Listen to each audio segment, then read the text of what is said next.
লখিমপুৰৰ জাবৰ নিষ্কাশন প্ৰকল্পত মই উপস্থিত আছোঁ আৰু ইয়াৰ পৰা জাবৰ কেনেদৰে সম্ভাৱনীয়তা জাবৰে কঢ়িয়াই আনিব পাৰে তাৰ কিছু দৃশ্য আমি দেখুৱাব বিচাৰিছোঁ। এয়া প্ৰথমেই চাওক যে লখিমপুৰ নগৰত দৈনিক প্ৰায় 12ৰ পৰা 15 টন জাবৰ ওলাই ব্যক্তিৰ ঘৰৰ পৰা হওক বা বিভিন্ন স্থানৰ পৰা দোকান বজাৰৰ পৰা যিসমূহ জাবৰ ইয়াত ওলায় সেই জাবৰসমূহ এনেদৰেই কম্প'ষ্ট কৰি কম্পেক্ট কৰি লৈ অহা হয় আৰু লৈ আনি এই যিটো প্ৰকল্প সেই জাবৰ নিষ্কাশন প্ৰকল্প সেই প্ৰকল্পলৈ আনি ইয়াত জাবৰ নিষ্কাশন কৰাৰ ব্যৱস্থা গ্ৰহণ কৰা হয় আৰু এই জাবৰৰ পৰা পৃথকে সকলো সামগ্ৰী পৃথক কৰা হয় আৰু এটা মই কৈছোঁ যে 2024 চনৰ অক্টোবৰ মাহতেই এই প্ৰকল্প আৰম্ভ হৈছিল আৰু এই প্ৰকল্পৰ পৰা কোনো ধৰণৰ ক্ষতি নোহোৱাকৈ পাৰিপাৰ্শ্বিকতাৰ কোনো ক্ষতি নোহোৱাকৈ ইয়াত এই লখিমপুৰ নগৰৰ পৰা যিসমূহ জাবৰ ওলায় সেই জাবৰসমূহ আনি ইয়াত পেলোৱা হয় আৰু ইয়াৰ পিছৰ যি প্ৰক্ৰিয়া সেই প্ৰক্ৰিয়া আমি দেখুৱাৰ চেষ্টা কৰিম। ভিতৰৰ ভাগলৈ আমি যোৱাৰ চেষ্টা কৰিম।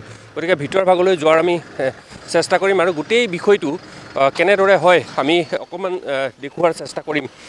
এয়া হৈছে এই প্ৰকল্পটোৰ ভিতৰ ভাগ। গতিকে ইয়াত জাবৰসমূহ এনেদৰে ইয়াত পেলোৱা হয় আৰু ইয়াৰ পৰা পৃথকে এই সামগ্ৰীসমূহ বটল পলিথিন কেঁচা সামগ্ৰী আদি পৃথক কৰি ইয়াৰ পৰা বিভিন্ন স্থানলৈ প্ৰেৰণ কৰা হয়। মই অকণমান কথা পাতিব বিচাৰিছোঁ যে এই গোটেই প্ৰক্ৰিয়াটো কেনেদৰে চলে।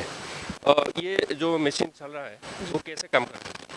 जी सर, मैंने आपको पहले भी सर को बताया था। जैसे यहाँ से हम फीडिंग कराते हैं, ठीक है, ये टिपिंग एरिया है। यहाँ से फीडिंग कराने के बाद हमारा स्ट्रोमल में जाता है, ठीक है।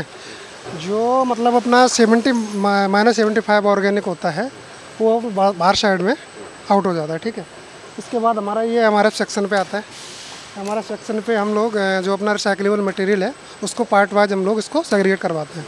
जैसे कार्डबोर्ड हो गया, प्लास्टिक हो गया, गिलास हो गया, मेटल हो गया, क्लॉथ वगैरह हो गया, मतलब जितना पॉसिबल हो सकता है उतना हम लोग सेग्रीगेट कराने की कोशिश करते हैं। सेग्रीगेट कराने के बाद हम लोग इसको जैसे कि पानी का बोतल वगैरह हो गया इसको कंप्रेस कराते हैं।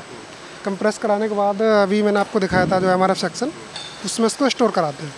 ये सामान अलग हो जाता है? जी बिल्कुल सेग्रीगेट कराते हैं। जी सर, यहाँ पे अभी 18-20 मतलब क्या होता है बीच में कोई मतलब छोड़ रिजाइन दे देता कुछ भी होता है, तभी 18 का में कितना टन जाबर यहाँ पे रिसाइकिल होता है?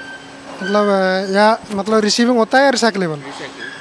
मतलब रिसाइकिल ऐसे पकड़ लीजिए आप 800 kg के आसपास रिसाइकलेबल आता है एक दिन में हो जाता है।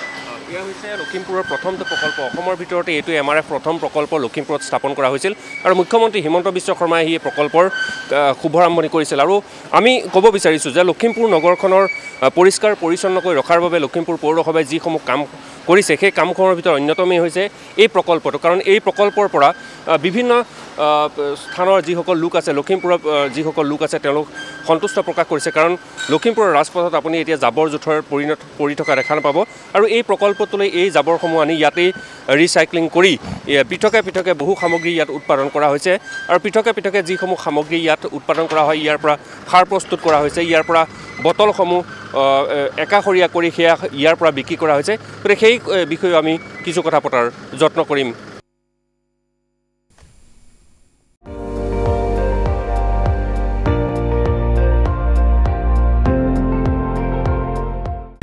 আপুনি চাই আছে ND24, সৰ্বশ্ৰেষ্ঠ নহয় সৰ্বোত্তমৰ দৌৰ।